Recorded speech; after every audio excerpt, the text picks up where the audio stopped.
Okay, I think we're gonna start streaming now. Okay, yeah, I think we're actually live now. Alright, we are once again studying. Let's just freaking get into it. Is the buyer likely to prevail? A seller and a buyer entered into a contract obligating the seller to convey title to a parcel of land to the buyer in exchange for 100K. The agreement provided that the buyer's obligation to purchase the parcel was expressly conditioned upon the buyer's obtaining a loan at an interest rate no higher than 10%. The buyer was unable to do so, but did obtain a loan at an interest of 10.5% and timely tendered the purchase price. Because the value of the land had increased since the time of contracting, the seller refused to perform. The buyer sued the seller. Is the buyer likely? Yes, because he complied with the... Even though it's not exactly... I think it's still good. Yeah, it was not a actual condition. I don't think the buyer detrimentally changed position. I don't think that's the reason why, because that sounds like you would want to do that if there's like no consideration, but there is consideration here, so I'm gonna say D. Okay, yeah, that's good. Courts look beyond the words of a condition, and if it is clear that the intent of the condition was to benefit or protect one of the parties, the language of the condition will be interpreted as if the intent had been clearly expressed in the contract terms. In this case, it is clear that the condition was intended for the benefit of the buyer, as a condition of the buyer's duty. The buyer's waiver of the condition required the seller to perform despite the non-occurrence of the condition. Alright. Should the defendant be convicted?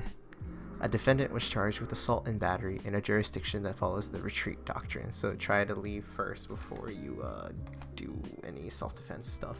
Lethal, I think. And he pleaded self-defense. At his trial, the evidence established the following. A man and his wife were enjoying a drink at a tavern when the defendant entered and stood near the door.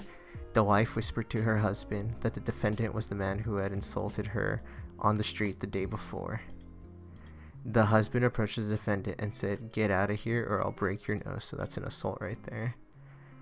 The defendant said, "Don't come any closer or I'll hurt you." When the husband raised his fist menacingly, so only raised them, the defendant pulled a can of pepper spray from his pocket, aimed at the husband's face, and sprayed. The husband fell to the floor, writhing in pain. Should the defendant be convicted of assault and battery? Yes, because he failed to retreat even though there was an opportunity available. Yes, because the husband did not threaten to use deadly force against him. No, because there's no obligation to retreat for resorting to non-deadly force. No, because there's no obligation to retreat when one is in occupied structure. I think it was the deadly force thing.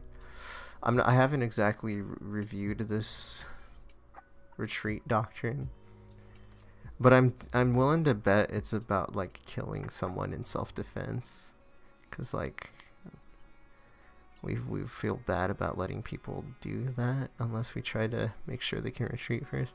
So he had no obligation to retreat before resorting to non-deadly force in self-defense. Sweet. Oh my god. The accused used pepper spray on the victim, a non-deadly force, and therefore there was no need to retreat. So, I kind of guessed on this one, but I need to write it down anyway. So we're going to type in. I usually type it in my notes, but this time I'm going to write it in my notebook. So number one is, what is this, criminal law? Yeah. Criminal law.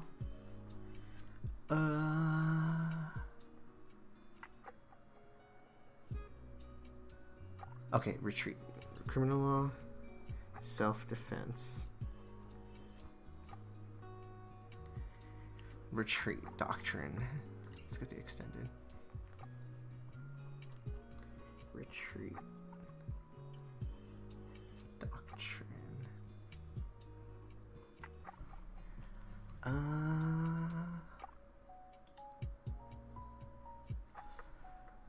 Under the retreat doctrine, a non-aggressor has the duty to retreat from threatening situation if he can do so with complete safety. A duty to retreat generally means that you can't resort to deadly force in self-defense if you can safely avoid the risk of harm or death. If that's not an option, you would be authorized to use deadly force in self-defense. A duty has no duty to a person has no duty to retreat unless he intends to use deadly force. Only applies to the use of deadly force in self-defense. Right. Only applies to the use of deadly force in self-defense. And what was the thing say? A person has no duty to retreat unless he intends to use deadly force.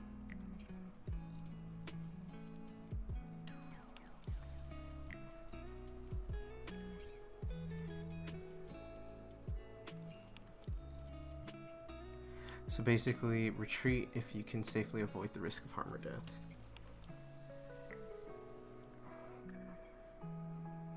Retreat if you can safely avoid the risk of harm or death. Okay. But if you're not even going to use deadly force to defend yourself, then you have no duty to retreat. In that action, the pilot will recover. A company operates in aircraft maintenance and repair business serving. A company operates in aircraft maintenance. An aircraft maintenance and repair business serving the needs of owners of private airplanes. A pilot contracted with the company to replace the engine in his plane with a more powerful engine of foreign manufacturer. The company purchased the replacement engine through a representative of the manufacturer and installed it in the pilot's plane. A short time after it was put into use, the new engine failed and the plane crashed into a warehouse, destroying the warehouse and its contents. The company was guilty of no negligence in the procurement, inspection, or installation of the engine, so they weren't negligent at all. The failure of the engine was caused by a defect that would not be disclosed by inspection and testing procedures available to an installer. There is no negligence on the part of the pilot, who escaped the disabled plane by parachute. So you got the engine from a manufacturer, right? And the company itself was not negligent in getting the thingy. The failure of the engine was caused by a defect that would not be disclosed by inspection and testing procedures available to an installer. The warehouse owner recovered a judgment for damages from the pilot for the destruction of his warehouse and contents. So even though there's no negligence on the pilot, the warehouse owner recovered a judgment for damages from the pilot. And the pilot has asserted a claim against the company to recover compensation on account of that liability. On the company itself, is he jointly or several liable? So here's the thing, if the pilot himself was not negligent, but still was guilty, can the pilot recover for... Well, let's see what the answer is. So I don't think it's going to be a contribution.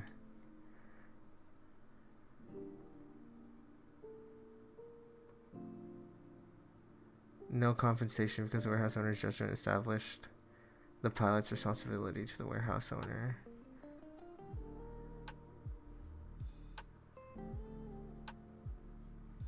I think it is this, yeah. I remember reading something like it sounds harsh, but like it's supposed to be a harsh chain because then the company itself will be able to recover from the manufacturer. Yeah, okay. This is a product's liability claim based on a theory of strict liability. The company supplied and installed a defective engine part as part of its normal course of business in maintaining and repairing private airplanes for customers. Therefore, the company is a commercial seller of a defective product and can be held strictly liable for the damages caused by the pilot as a result of the pilot's use of defective engine.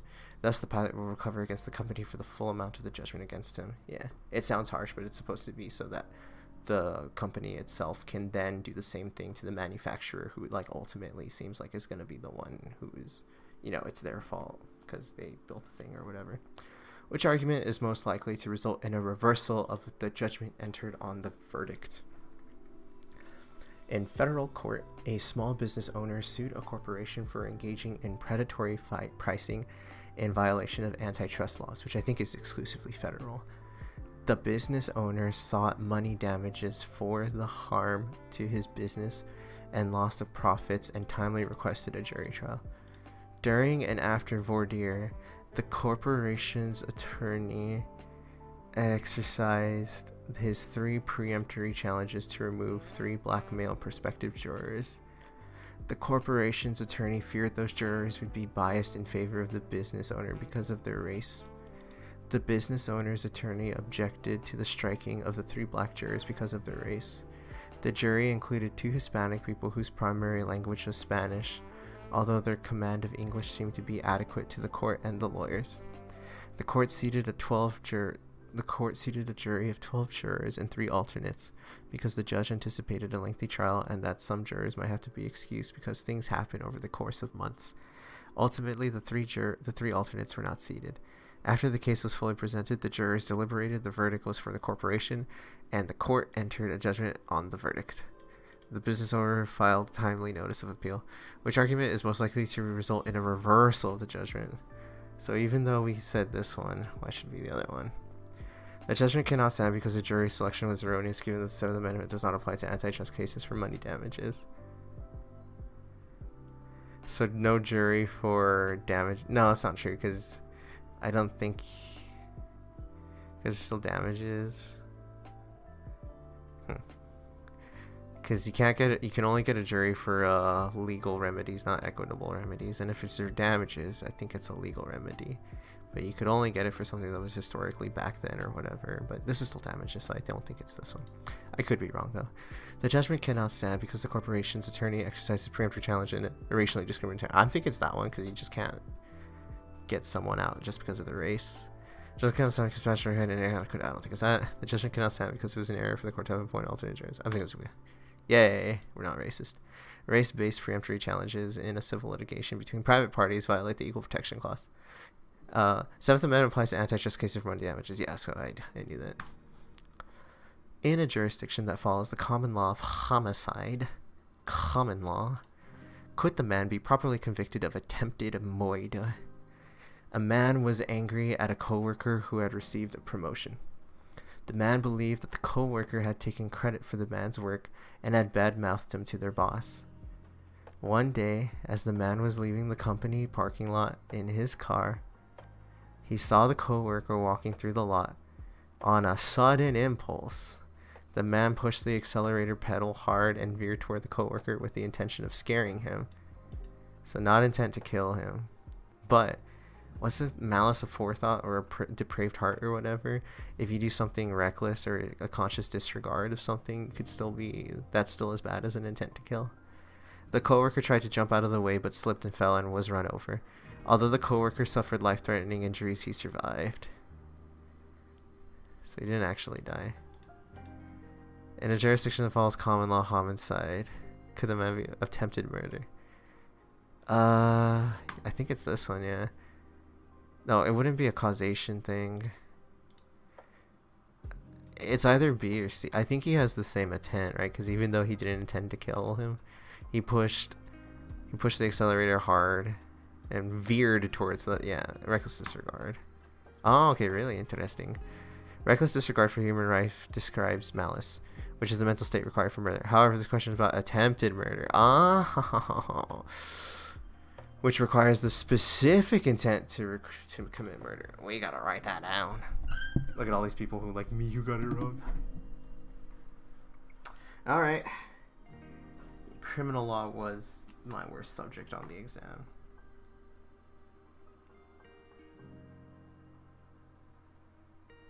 Alright, let's write this down. Criminal law.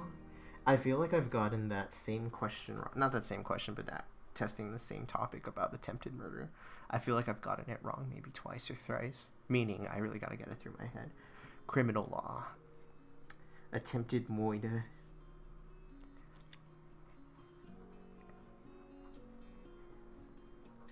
Murder. Oh. Attempted murder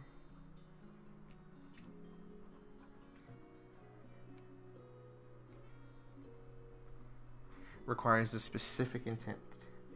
Requires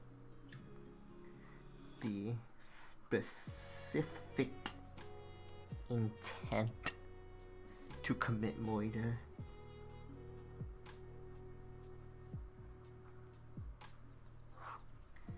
Not just malice aforethought.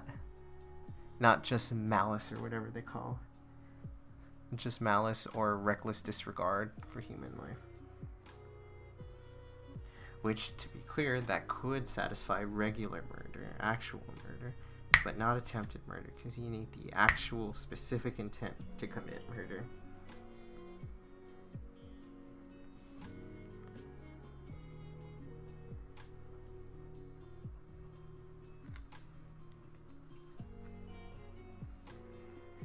Attempted murder.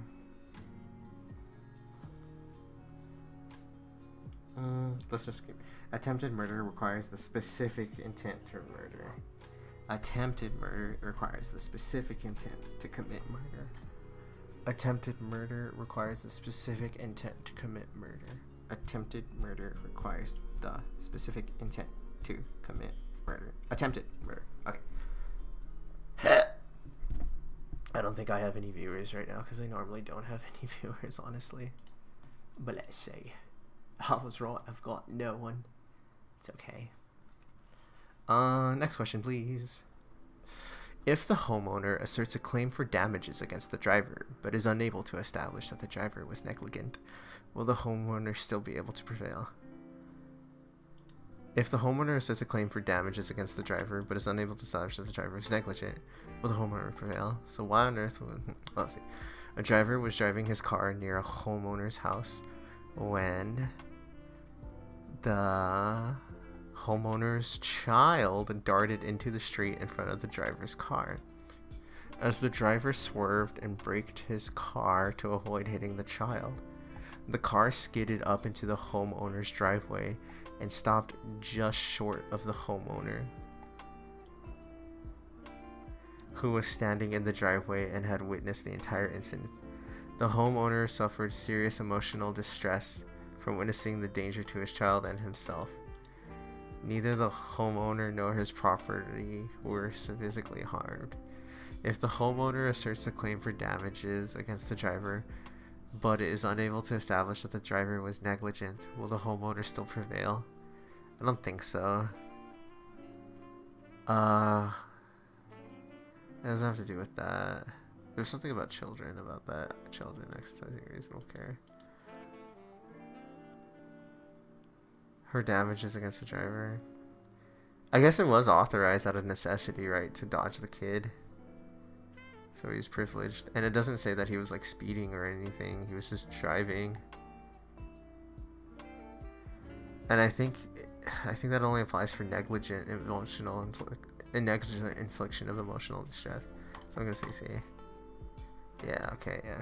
A claim for damages is based solely on emotional distress requires at least negligence by a defendant in order to prevail.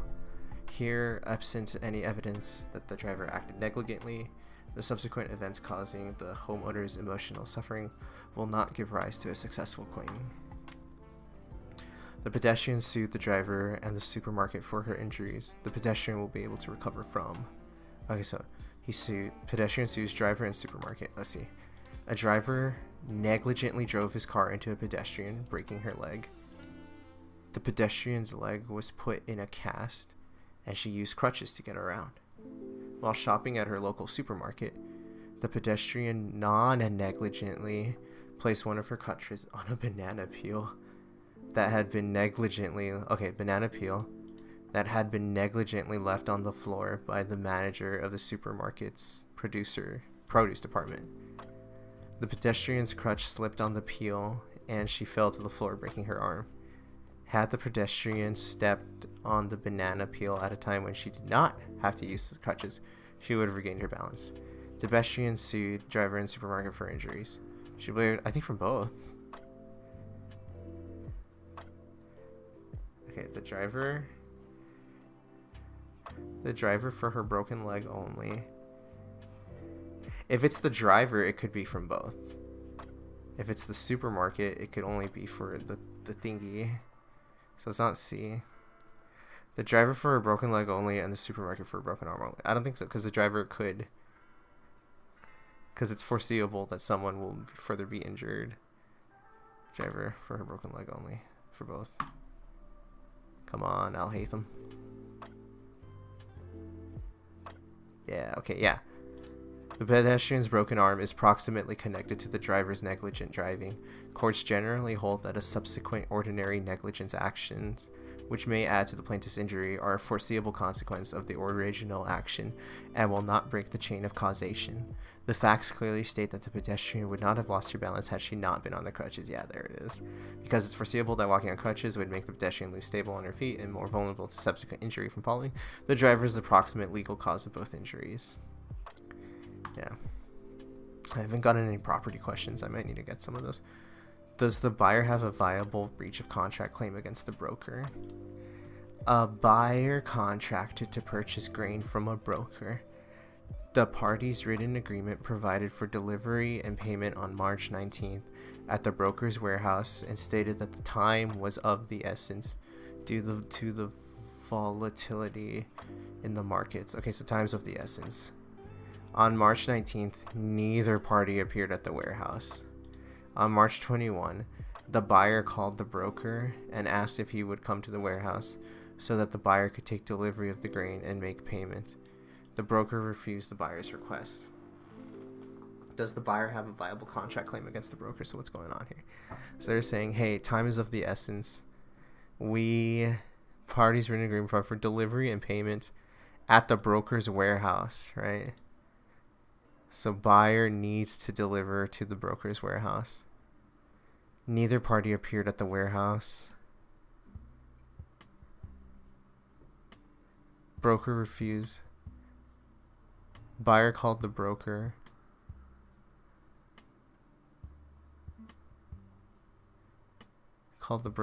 And asked if he would come to the warehouse so that buyer could take the grain.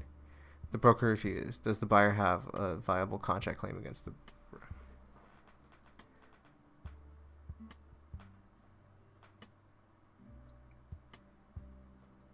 Parties written agreement provide for delivery and payment at the broker's warehouse. So if they both technically... Well, let's see what these answer choices say. No, because both parties' performance obligations on the contract was discharged. No, because the buyer breached the contract by not tendering payment on March 19th. Yes, because the broker breached the contract by not tendering the grain on March 19th. Or yes, because the buyer manifested an intent to perform before the broker refused to perform. I'm honestly not sure. Give me like 20 more seconds. What would the fairest outcome be?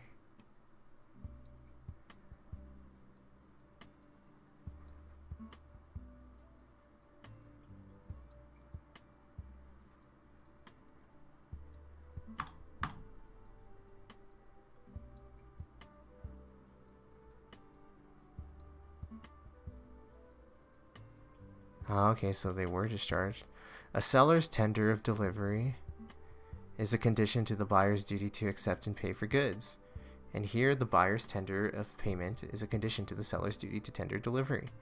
Here, both parties' obligations were discharged because neither condition for performance was satisfied. So let's just write that down.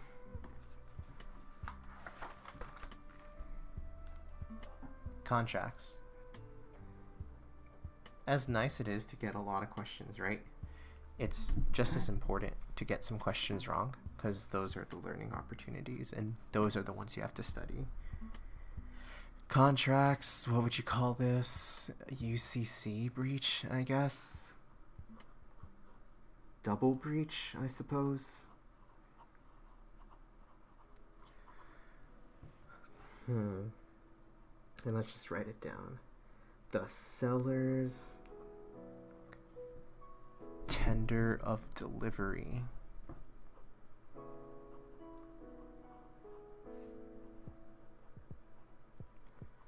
is a condition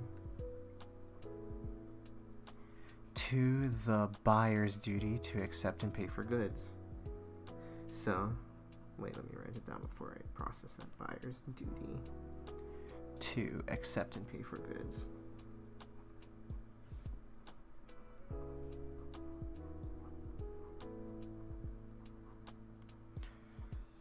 And the buyer's tender of payment is a condition to the seller's duty to tender delivery.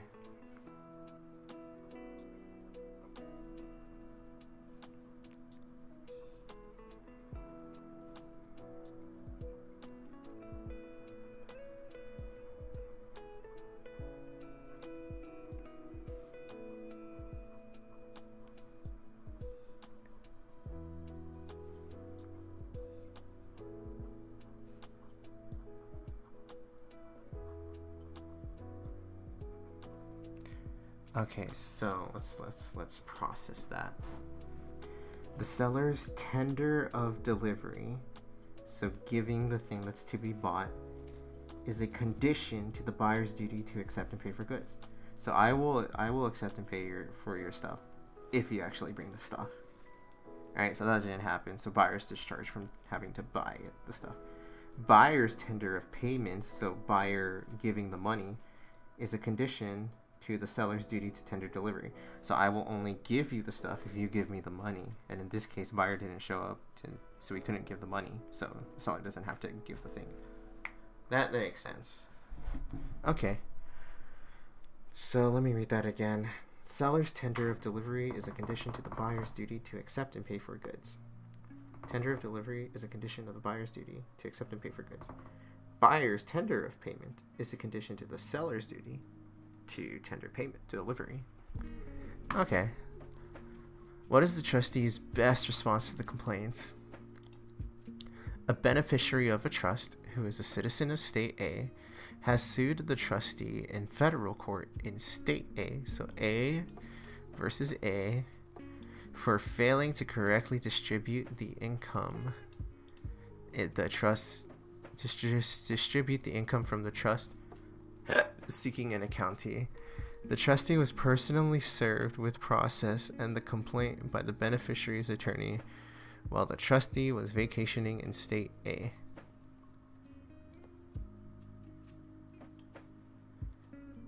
The trustee is a citizen of State B.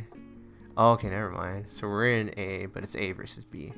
And the accounts that are subject to the trust are located in State B. What is the trustee's best response to the complaint? So what is the best response? A versus B. I'm on vacation, which is fine. You can do that. So you can't say lack of personal jurisdiction. Improper service by the attorney. Trustee was personally served with process and the complaint by the beneficiary's attorney. Can attorneys serve people? I thought it has to be someone not related. Let's see. Let's just do that. Oh, wow, it really was. C is incorrect. A motion to dismiss for improper service challenges the propriety of the technique used for service. Specifically, officers delivering a copy of someone's complaint. Further service may be by any person who is at least... Oh, so literally just not a party. Okay, so it can be attorneys. So it was PJ. The court in State A lacks personal jurisdiction over the trustee. Although the trustee was served in State A, the facts fail to indicate that any other contracts. Oh, I should have seen that. Okay, so what can we take away from this? The only person who can't do the serving is someone who's younger than 18 and one of the parties. Besides that, it could be like literally anyone. Okay. I should have gotten that one right. Which of the following should be the court's decision? The subcontractor sues the contractor for reasonable value of benefits conferred, and the contractor counting claims for breach of contract. So unjust enrichment and breach of contract. A contractor agreed to build a power plant for a public utility. A subcontractor agreed with the contractor to lay a foundation for $200K. The subcontractor supplied goods and services worth 150K. Alright. For which the contractor made progress payments aggregating to 100K. Okay, so that there's been missing 50K. The subcontractor then breached by unjustifiably refusing to perform further.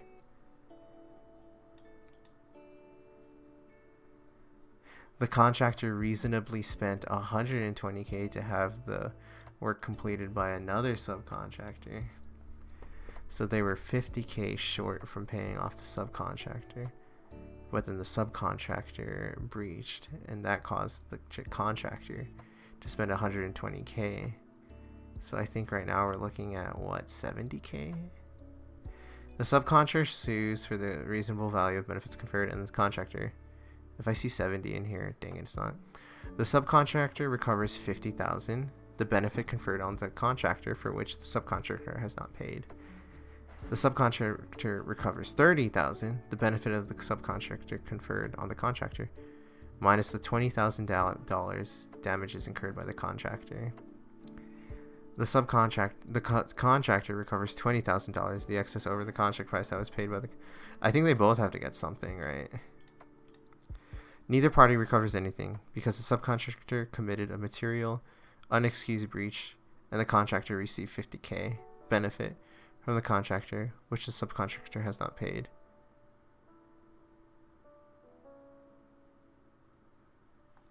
I guess this one, because it's the one where they both. Really? Huh? Why is that one? The contractor had to seek substitute performance to complete the contract, which cost him $120,000. The contractor had to spend $20,000 more than he would have if the honestly, look at what would have been spent. Therefore, the contractor can recover the additional $20,000 spent to recover the work. The subcontractor also seeks restitutionary damages.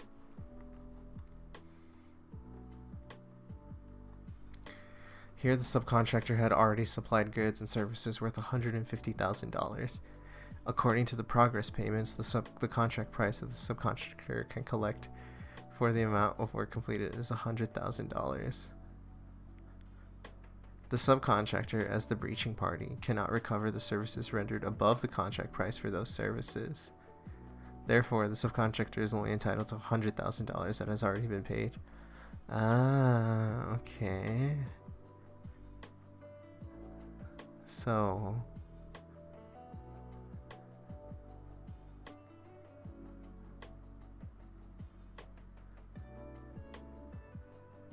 wait, but why does subcontractor get 30K?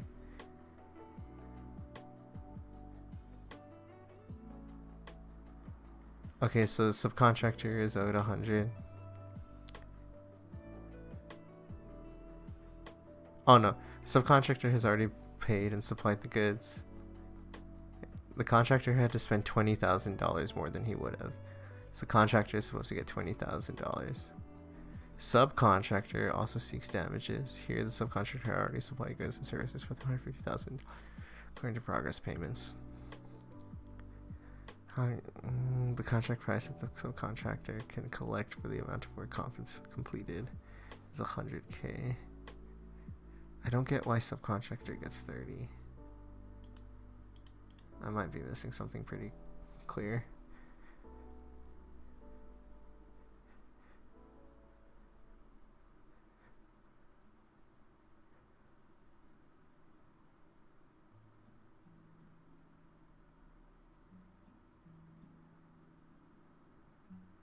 Oh well, I guess I'll just skip this one because I don't quite understand. And we can make better use of time by just continuing on other things and seeing what we do understand. A buyer bought a large, nicely kept house near a university campus. Wait, which of the following responses would best express the applicable law?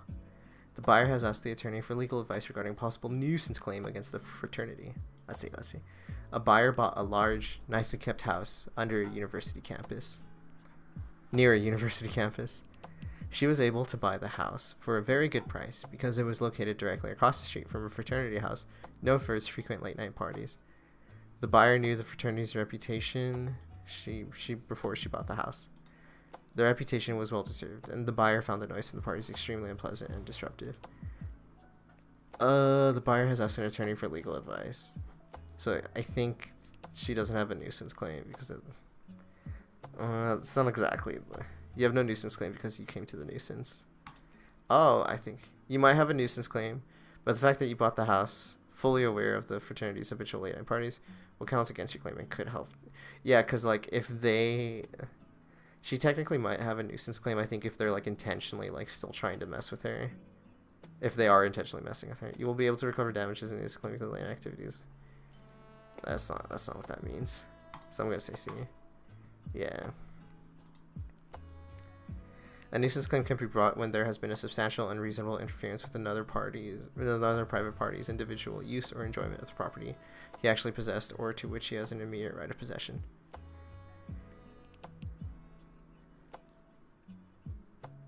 Yes, yeah. Coming to the nuisance is an assumption of the risk. Okay, cool. Made the tape recording be played. A pedestrian sued a driver for injuries suffered in a hit-and-run accident. At trial, the pedestrian called a witness who testified that he saw the accident and that as the car sped off, he accurately dictated the license number into his properly operating pocket dictating machine. The witness stated that he no longer remembers the number. Yes, the recording may be played.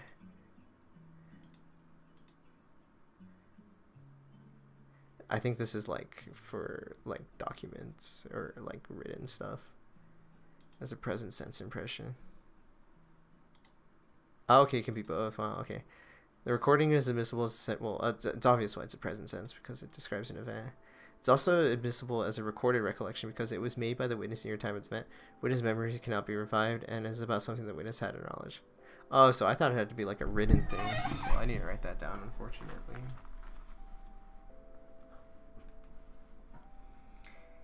Evidence.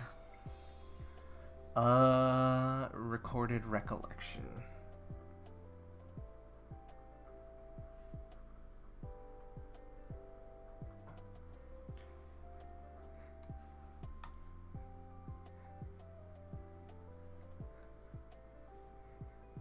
Elements for recorded recollection.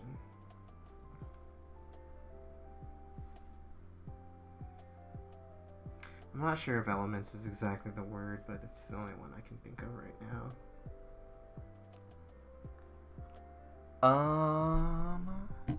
1. It was made by the witness near the time of the event.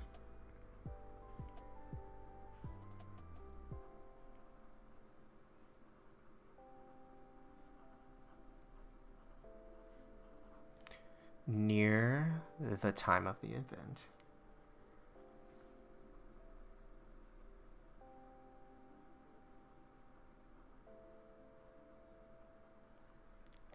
2. The W's memory cannot be revived.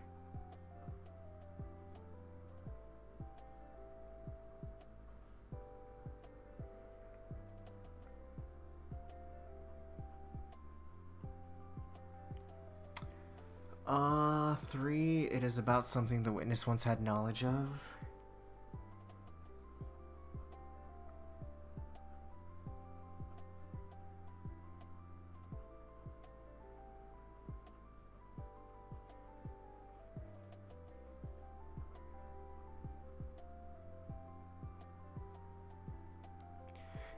4. There is sufficient evidence that the record was accurate when made.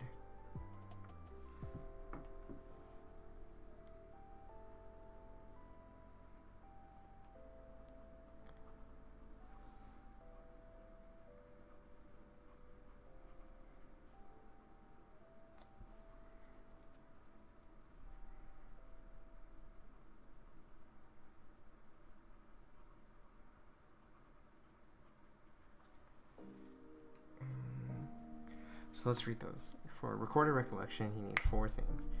It was made at the time. It was made by the W near or at the time of the event. 2. The W's memory can't be revived. 3. It's about something that the W once had knowledge of. And 4. There's sufficient evidence that the record was accurate when made. So let's go to that again. 1. It was made near or at the time of the event, made by the W. 2, the W's memory can't be revived. 3, it's about something that the W once had knowledge of. And 4, I'm doing this from memory. What did I just say? Oh, there's sufficient evidence to say that the record was accurately made. Okay, so we just gotta go over that later. What is the best way for the defendant to seek relief from the judgment? A plaintiff sued a defendant in federal court for injuries arising out of an accident involving the parties. The plaintiff alleged that the presented evidence at trial demonstrating that her injuries had left her legs permanently paralyzed. The jury found in favor of the plaintiff and awarded her $5 million. 2 months after the court entered judgment, the defendant was given a videotape made that day showing the plaintiff jogging with her doctor. Okay, so something about fraud, right? Remitter, I think that has to do with lowering damages. Move for relief from the judgment, right? I don't think you need trial. Move for relief from the judgment on the ground that there's newly discovered evidence that the plaintiff's injuries were not permanent. Move, how much is it? There's a timeline. 2 months. You get a year for like the really bad stuff, I think, so I think it's within. Move for relief from the judgment on the ground that the judgment was based on the jury's mistaken belief that no. Oh, no, I don't want that. Move for relief from the judgment on the ground that the plaintiff committed fraud and obtaining tax. Oh yeah, it's gotta be that one. Yeah. The question asks was the defendant's best chance of relief. If the plaintiff was seen jogging, she presented the evidence that she was permanently paralyzed. There's a good chance that the plaintiff only proved her case of fraud. Yeah, motion for new trial must be 28 days.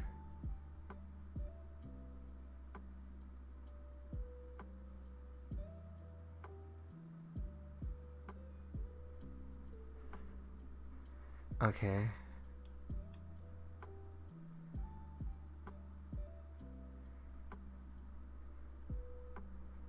This motion must be made within a reasonable time, not to exceed 1 year. So it has to be made within a year.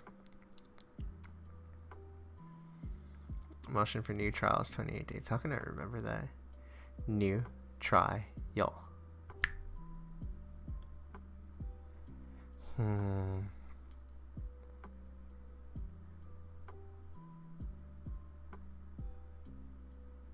Okay, look, there are 3 letters in new and there are 5 letters in trial. In between there should be 4, and the civil procedure stuff run in increments of 7. So 7 times 4, 28. That's how you remember the timeline for a motion for new trial. I'm such a genius. I could also just remember 28, but like, who can do that? The colleague sued the niece for damages. From whom will the court find? A niece inherited vacant land from her uncle. She lived in so it's vacant, that might be essential. She lived in a distant state and decided to sell the land to a colleague who was interested in purchasing the land as an investment. They orally agreed upon a price, and at the colleague's insistence, the niece agreed to provide him with a warranty deed without any exceptions, saying that this is good title. The price was paid, the warranty deed was delivered, and the deed was promptly recorded. Neither the niece nor the colleague had at that point ever seen the land. After the recording of the deed, the colleague visited the land for the first time and discovered that it had no access to any public right-of-way, and that none of the surrounding lands had ever been held in common ownership with any previous owner of the land.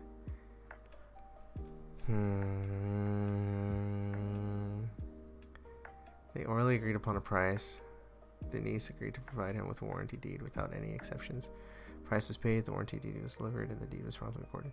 After recording the deed, the colleague visited the land for the first time and discovered that it had no access to public right-of-way and that none of the surrounding lands had ever been held in common ownership with any previous owner of the land. The colleague sued the niece for damages. Why would the niece lose? I think the niece will win, but let's see. No title covenants were breached because the agreement to sell was oral. Statute of frauds. But he takes delivery, right? But he hasn't done anything with it, so...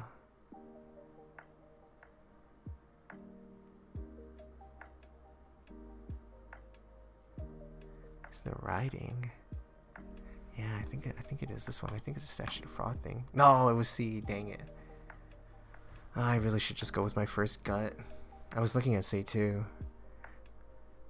D. The parties fully performed under the oral agreement, which is an exception. Full performance. I guess that would be delivery and stuff. Let's see what D has to say. D is incorrect. This answer choice uses the correct answer with the wrong reasoning. The niece will prevail, but not because of the agreement to sell the land was oral. This is an implication of the statute of frauds, which does require agreements to sell land be in writing. However, where the parties fully performed under the land sale contract under an oral agreement, their relationship is considered the same as if they had properly reduced it to writing. So full performance is a defense to statute of frauds, is an exception to statute of frauds. So keep it simple. I just gotta go with my first gut instinct on a lot of these. I should just do that and see, just hope for the best. Hope for the best.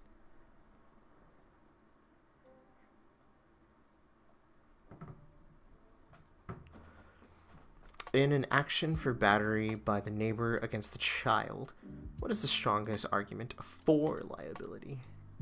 Neighbor versus child. A mother and her 6-year-old were on a walk when the mother stopped to talk with an elderly neighbor. Because the child resented having his mother's attention diverted by the neighbor, the child angrily threw himself against the neighbor and knocked her to the ground. The neighbor suffered a broken wrist as a result of the fall.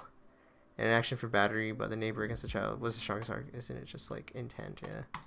The child intended to throw himself against the neighbor because it's battery. It's an intentional tort. Child was old enough to appreciate that causing the fall. Child was old enough to appreciate the riskiness. Child was not justified in anything. I guess just A. Yeah, I don't know what B's trying to get at. Battery does not require proof that the defendant, even a child, knew or intended to cause injury. That sounds like criminal law stuff. It is enough that he intended to cause harmful or offensive contact, even if he had not understand that his actions were wrong. Yeah, that was just easy. Some of these are like really easy. It's not as helpful. The defendant's motion should be on May 1st, a car driver and the defendant struck a pedestrian. A car driven by the defendant struck a pedestrian. On July 1st, with regard to this incident, the defendant pleaded guilty to reckless driving, a misdemeanor, and was sentenced to 30 days in jail and a fine of $1,000. She served the sentence and paid the fine. The following year, on April 1st, the pedestrian died as a result of the injuries she suffered from the incident. For March, April, May. There is a 3-year statute of limitations for manslaughter in this jurisdiction. 2 years and 11 months after the pedestrian's death on March 1st, a grand jury indicted the defendant on a charge of manslaughter of the pedestrian. On May 15th, trial had not begun, and the defendant filed a motion to dismiss the indictment on the ground of double jeopardy and that her conviction of reckless driving arose out of the same incident, and that the statute of limitations for manslaughter had run. You have a year of the day, right?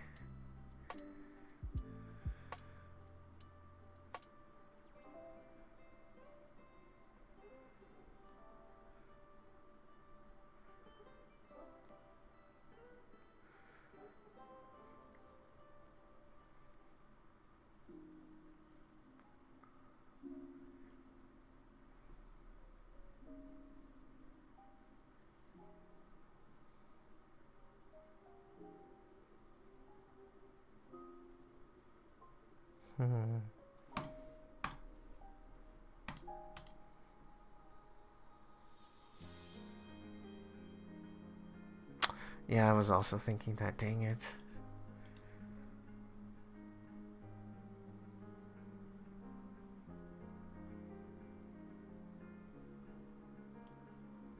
Okay, just go with what you think. Don't overthink it. Go with the gut. We're gonna speed run these. Maybe that's the strat. Maybe we should just try speed running. What standard should the court apply to determine how to rule the motion? A railroad worker's widow brought a wrongful death action in federal court against the railroad, claiming that its negligence had caused her husband's death. At trial, the widow offered the testimony of a co-worker and the husband. The co-worker testified that he had seen the rail car on which the husband was riding slow down and cars behind it gained speed. The co-worker also stated that he later heard a loud crash but did not turn around to look because the noises were common in the yard. The other railroad employees testified that no collision had occurred.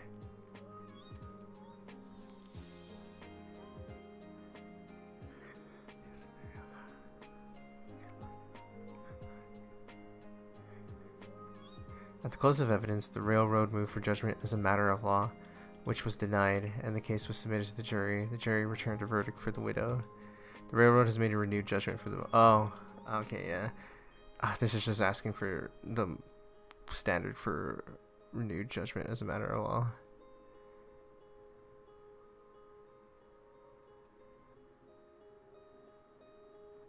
It's definitely not scintilla. Yeah.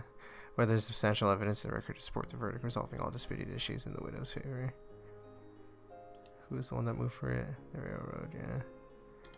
That's easy, I just know that one. The defendant moves to suppress the evidence of the drugs. If the court finds that the police did not have probable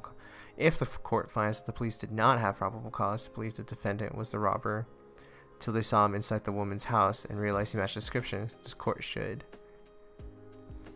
A defendant held up a drugstore at 10:30 at night and drove away. His car broke down in an isolated area just outside a small city in which the crime occurred. The defendant walked to the nearest house and asked the homeowner if he could stay until the next morning. He explained that he had been searching his sister's home and ran out of gas. The homeowner agreed to let him sleep on a couch in the basement. During the course of the night, the homeowner began to doubt the story the defendant had told him. Early the next morning, the homeowner called the police and said he was suspicious and frightened of a stranger whom he had allowed to stay the night. Police went immediately to the house to assist the homeowner and walked through the open front door. They found the defendant and the homeowner drinking coffee in the kitchen. When they saw the defendant, they realized he matched the description of the drugstore robber. They arrested the defendant, and in his jacket they found drugs taken. That moves to suppress the evidence of drugs. The court finds that the police did not have probable cause to believe the defendant was the robber until they saw him inside the homeowner's house and realized he matched the description. The court should. I think it should still grant it because they let him in, or the dude let him in. I mean, not grant the motion to suppress.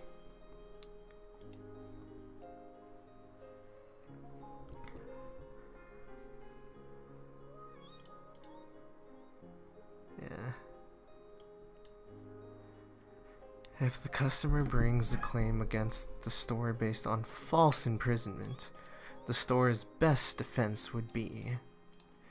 The manager of the department store noticed that a customer was carrying a scarf with her as she examined various items in the blouse department. The manager recognized the scarf as an expensive one carried by the store. The customer was trying to find a blouse that matched the color in the scarf, and after a while found one. The manager then saw the customer put the scarf in her purse, pay for the blouse, and head for the door. The manager, who was 8 inches taller than the customer, blocked the customer's way to the door and asked to see the scarf in the customer's purse. The customer produced the scarf as well as a receipt for it, showing that it had been purchased from the store on the previous day. The manager then told the customer there's no problem and stepped out of the way. If the customer brings a claim against the store... Oh, defensive property, I think. The store's defense would be that by carrying her scarf in public view and putting it in her purse, the customer assumed the risk of being detained. No, that's dumb. The manager had reason to believe the customer was shoplifting and detained her only for briefly reasonable length. The customer should have realized that her conduct would create reason to believe that facts existed or weren't. No. The customer was not detained but merely questioned about the scarf. Well, she blocked her. I think that would be... Yeah. Why would it not be D, though? I don't think that. This answer does not describe a successful defense. False imprisonment has no specific time requirement. Sure, yeah, it's your longest stock. Yeah, that's what I was thinking. Sweet. Yeah, defensive property. Shopkeepers or merchants privileged to detain the customer. Privilege to be valid, the manager must have had reasonable grounds to believe the customer was stealing or attempting to steal property. So there's a specific shopkeeper or merchant privilege. Cool. It is essentially just defensive property. Is the boy likely to prevail? A 13-year-old girl was operating a high-speed motorboat, so she was engaged in, I think, an adult activity, so she's going to be held to the adult standard of care. The boat was towing a 9-year-old boy in an inner tube tied to the rear of the motorboat by a rope. The rope became tangled around the boy's foot, causing him to suffer severe injuries. In a suit brought on the boy's behalf against the girl, the boy has introduced uncontroverted evidence that the girl drove carelessly in such a way as to entangle the boy in the trap. Is the boy likely to prevail? Yes. Because children of the girl's age should have capacity to operate motorboats. Yes, because the girl will be held to the adult standard of care. Yeah. Girl's only 13 years old. More majority states will hold that a child is required to conform to the standard of care of childlike age. However, if they're engaging in like adult-like activities, then they'll be held to a higher standard of care. If the neighbor knew the white powder was not cocaine, but the defendant believed it was, which of the following is correct? A defendant wanted to make some money, so she decided to sell cocaine. She asked her neighbor, who was reputed to have access to illegal drugs, to supply her with cocaine so she could resell it. The neighbor agreed and sold the defendant a bag of white powder. The defendant then repackaged the white powder into smaller containers and sold one to an undercover police officer, who promptly arrested the defendant. The defendant immediately confessed and said that their neighbor was the supplier. Upon examination, the white powder was found not to be cocaine of any type of illegal substance. If the neighbor knew the white powder was not cocaine, but the defendant believed it was, which is following, the defendant is illegal, or not illegal, the defendant has committed a crime, because, like, impossibility of fact is, like, not a defense to a crime. If he thought he was committing a crime, essentially, he did commit a crime. But the neighbor is not, because he knew he wasn't a crime, so it's just the neighbor, it's just the defendant, just the defendant. The neighbor is not guilty of selling cocaine, but the defendant is, of attempting to sell cocaine. Yeah. The neighbor, knowing that it was not cocaine, did not have the intent to sell cocaine, because he knew it wasn't cocaine. The defendant, on the other hand, had intent to sell cocaine. The fact that it was factually impossible to commit a crime is not a valid defense, yeah. Oh boy, property! I think this is property. The landowner brought an appropriate action against the neighbor to recover damages resulting from the injuries on Lot 1. In such a lawsuit, judgment should be for, it's torts maybe? A landowner owned Lot 1 in fee simple in a properly approved subdivision, designed and zoned for industrial use. His neighbor owned the adjoining Lot 2 in the same subdivision. The plat of the subdivision was recorded and authorized by statute. 12 years ago, the landowner erected an industrial building wholly situated on Lot 1, but with one wall along the boundary common of Lot 2.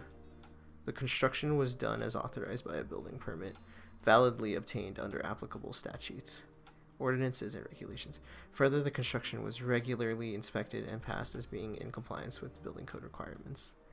Lot 2 remained vacant until 6 months ago, when the neighbor began excavation to a building permit authorizing the erection of industrial buildings situated in Lot 2, but with one law along the boundary with Lot 1. The excavation caused subsidence of a portion of Lot 1 that resulted in injury to the landowner's building. Further investigation determined that the subsidence would have occurred even if the building was not on Lot 1. Even if there was not a building on Lot 1. The excavation was not done negligently or with any malicious intent to injure. In the jurisdiction, time to acquire by adverse possession or rights of prescription is 10 years.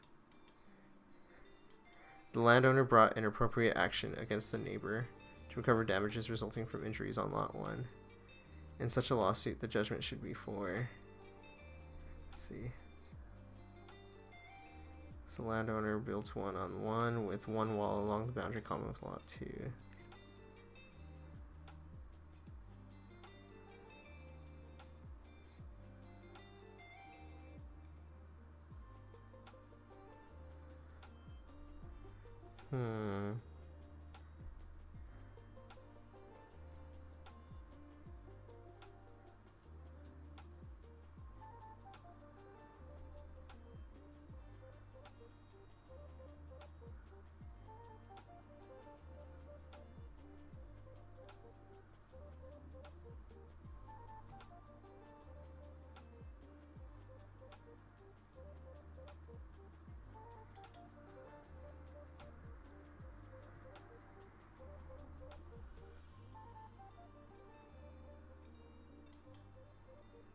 Oh, really?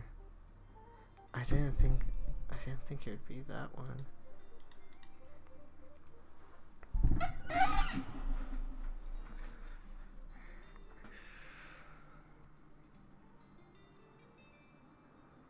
Landowner has the right to a lateral side support of his land from all neighboring parcels of land.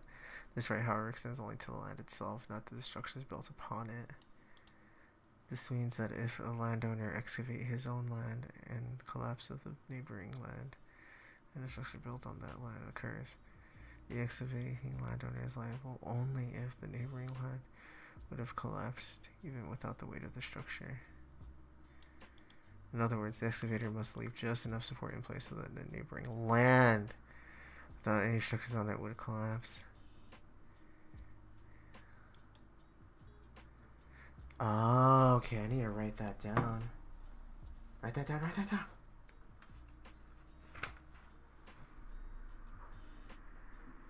Property, I'm just gonna call it lateral support.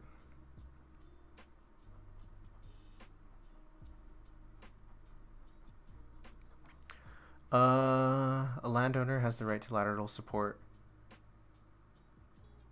only to the land itself.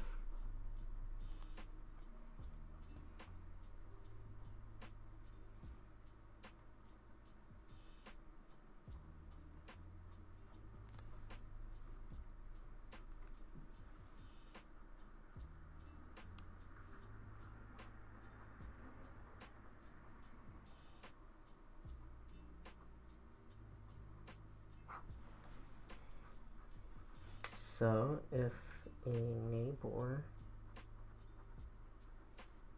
excavates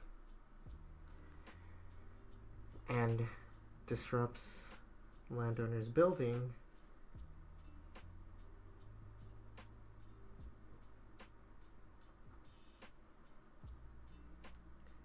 landowner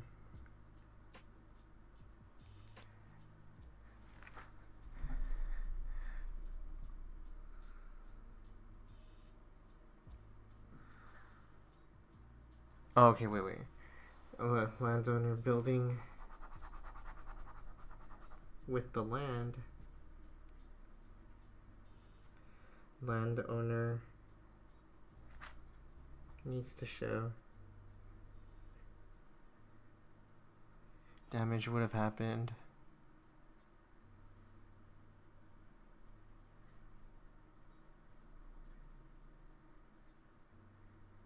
even without the building.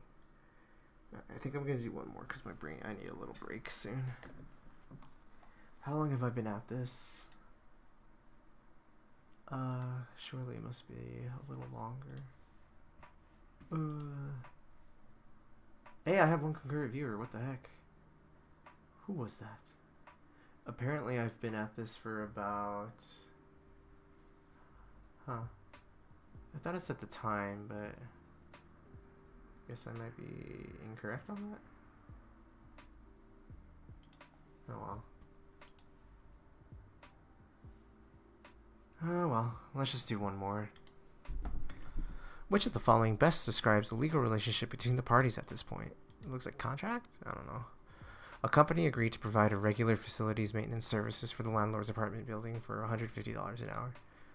The parties also orally agreed that if the services required in any given month exceeded 100 hours, the landlord would pay the company a discounted hourly rate of $125 an hour for those extra services.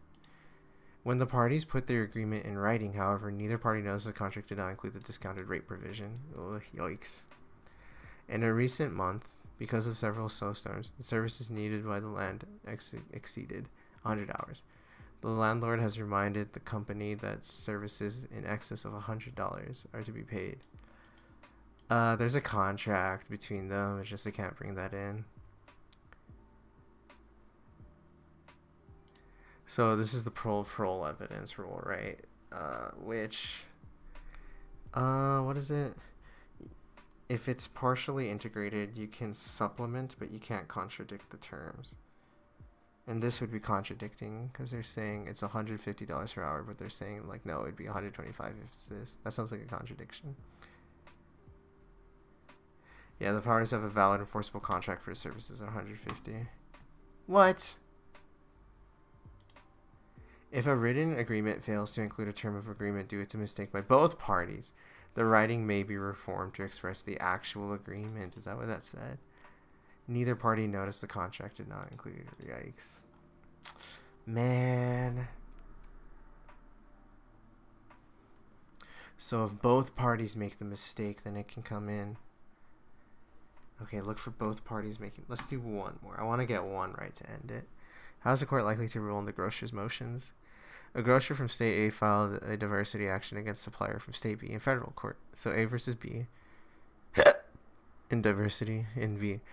195 in damages arising from the contract dispute. Both sides presented conflicting evidence as to whether there was a valid contract. During the course of the trial, the grocer's attorney submitted to the motion as a judgment of as a matter of law, which the court denied. After the jury returned a verdict, the grocer in the amount of 1,500, the grocer submitted a renewed motion as a matter of law, and an alternative motion for a new trial.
I got the new trial. I want to get one right.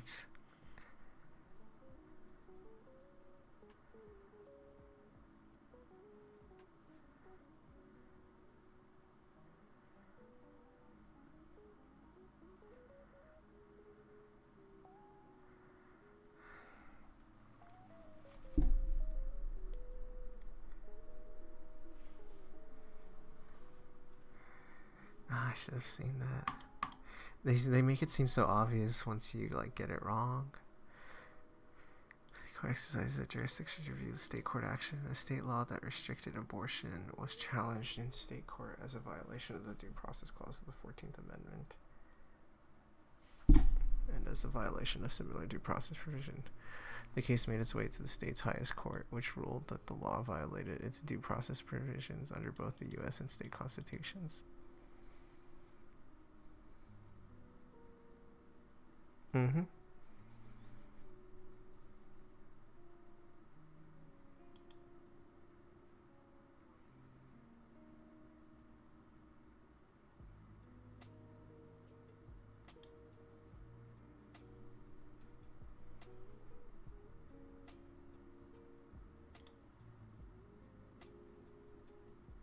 What? Really?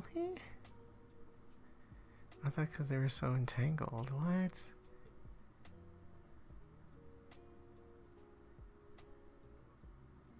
I'm losing my mind. I really just need to get one right.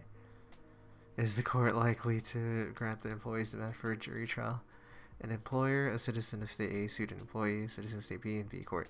The one-count complaint sought an injunction that would prevent the employee from accepting a job that the employer claimed was a violation. The employee answers the complaint in which he demanded. No. No. Yeah. What? As an employer, what are you talking about? A is correct. Some members have a right to a jury trial in all suits of common law where the amount of controversy exceeds $20. State law determines whether parties have a right to jury in state courts. Oh, were we not in federal court? No! The Seventh Amendment applies to suits of federal common law. That's so stupid. No. Oh my god, that is so stupid. I'm raging. I'm literally raging. Oh my god. Oh my, bro, that is. Ooh, that's seething with rage. Oh no! This is con law. A city ordinance requires a taxi cab operator's license to operate a taxi cab in that city, so you need a license. The ordinance states that the sole criteria for issuance of such a license are driving ability and knowledge of the geography of the city. An applicant is tested by the city of these qualifications with a detailed questionnaire, written and oral examinations, and a practical behind-the-wheel demonstration. The ordinance does not limit the number of licenses that may be issued. It does, however, allow a citizen to file an objection to the issuance of a particular license, but only on the ground that the applicant did not possess the required qualifications.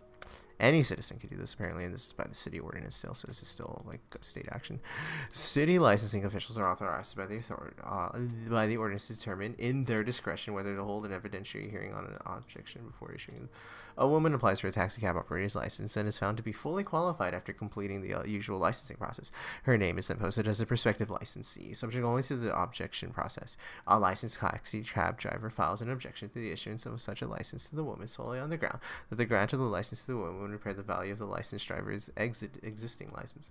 The licensed driver demands a hearing before a license issued to the woman so that he may have the opportunity to prove his claim. City licensing officials refuse to hold such a hearing, and they issue a license to the woman. The licensed driver petitions a review of his actions by city officials in an appropriate court, alleging the Constitution requires city licensing officials to request for a hearing. So does he have an interest in this thing? Actually, does. I don't think he does. Actually, no, because property could be licensed her, right? Let's see, well, if it's for the licensed driver because due process, the 14th Amendment requires all persons whose property may be adversely affected by government action to give an opportunity hearing for interest, right? That could be an interest. Licensed driver because the determination of whether to hold a hearing may not be constitutionally be left to the discretion of some officials. The city officials because the licensed officials driver had the benefit of licensing ordinance, and therefore, because the licensed driver had the benefit of the licensing ordinance, and therefore may now not question them. No. The city officials because the licensing ordinance does not give the licensed driver any property interest in being free of competition from additional licenses. I think that's what it is, because that was the thingy. Yeah! A person will not be provided liberty without the procedural due process. City ordinances source of property. But the scope of that property right is limited. Taxi cab licenses do not create a right of free competition for additional licenses. Further, the ordinance does not limit the number of licenses that may be issued for only hearing when the group's adequate.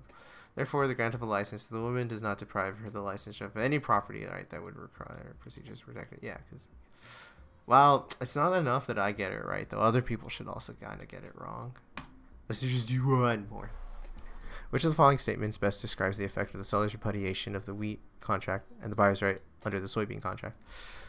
A buyer contracted with the seller to purchase 10,000 bushels of soybeans at the market, IM beans. The soybeans were to be delivered in 90 days. 2 days after the soybean contract was made, the buyer and the seller entered into another contract under which the buyer agreed to purchase 10,000 bushels of wheat from the seller at the market price. Before the time for delivery of the soybeans, the seller notified the buyer that it would not deliver the wheat because the seller's wheat supplier had refused to extend additional credit to the seller, and therefore the seller had no wheat available for the buyer. Hello, Michael, I see you. I have the chat open all the time. Which of the following statement best describes the effect of the seller's repudiation of the wheat contract? Seller's repudiation of the wheat contract under... You can do it. You can say, like, we have a contract, and say, I can't do it, actually, because of this thing. Repudiate, and bro could be like, okay, that's fine. It gives the buyer the right to demand assurances that the seller will perform the soybean contract. It gives the buyer the right to terminate the soybean contract because of the doctrine of dependent covenants. I don't know what that is. It gives the buyer the right to terminate the soybean contract because the buyer does not have to deal with a party that breaches the contract. It has no effect on the buyer's rights because the contract is entirely separate. Oh! The inability of the seller to perform his duties under the wheat contract gives the buyer reasonable grounds for insecurity regarding the seller's performance under the soybean contract. The buyer may demand, dang it, I should have known. R&D separate on a reasonable person would have grounds to believe the seller would be under, I should have known. I knew that. Should the court grant the injunction, the federal statute requires any individual entity owning more than 100 cars to ensure that at least 10 of those presented cars are electric power. A city has sued a federal official responsible for enforcing the statute in federal district court, seeking an injunction prohibiting enforcement of the statute. Oh, so this is con law. Okay, let's read that again slowly. A federal statute requires any individual or entity owning more than 100 cars to ensure that at least 10% of those cars are electric powered.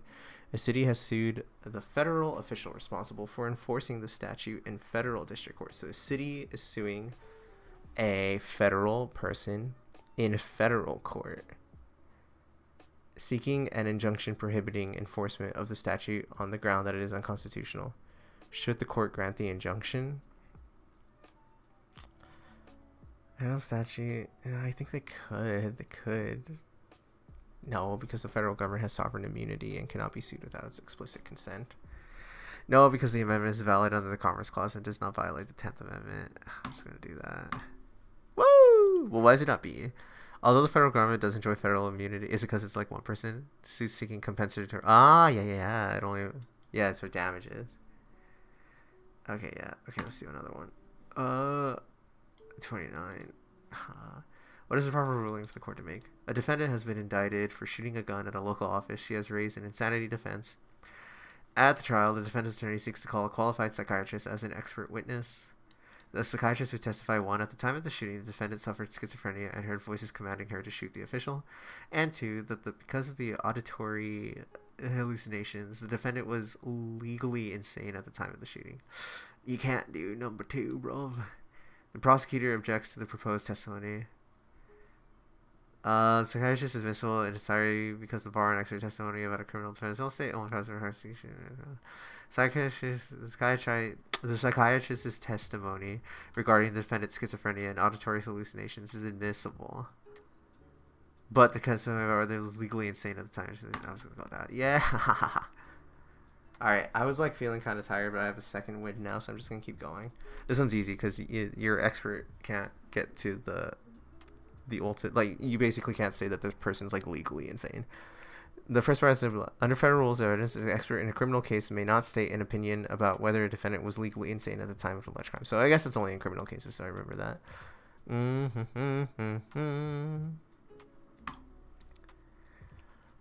So the court grant the soldier's motion to dismiss. A civilian from state A filed suit against a soldier from state B. So A versus B in federal court, in B in federal court. Seeking 100K, so diversity is good.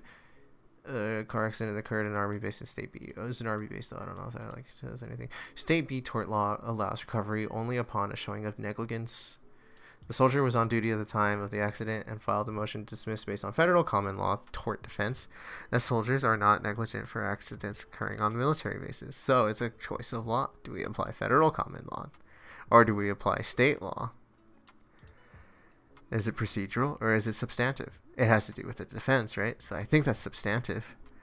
So it's going to be state B law. Should the court grant the soldier's motion to dismiss? No, because Erie decision ended the use of federal common law in diversity cases.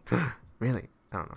No, because the federal choice of law rules require application of state A tort law, which provides that civilian have the common law. What? State B tort law requires a showing of negligence. Oh, I see. Because state B. No, because we're in state B, right? So we're going to have to. So it might be C. B, yes, the federal interest in allowing this is important enough to apply federal common law. In balancing federal and state interests, the court is likely to find that the tort defense relating to soldiers on military base. I knew it was going to play a factor. I'm just going to skip that one. Important enough to apply federal common law over any potential compelling interest. Alright, let's just do. We're going to quit at the end after I get one more right. A defendant is on trial with the witness's testimony. A defendant is on trial for participating in a drug sale. Prosecution calls a witness, an undercover officer, to testify that when the seller sold the drugs to the witness, the seller introduced the defendant to the witness as my partner in this. And the defendant shook hands with the witness but said nothing. Okay, so adoption. Adoption of the thingy is admissible.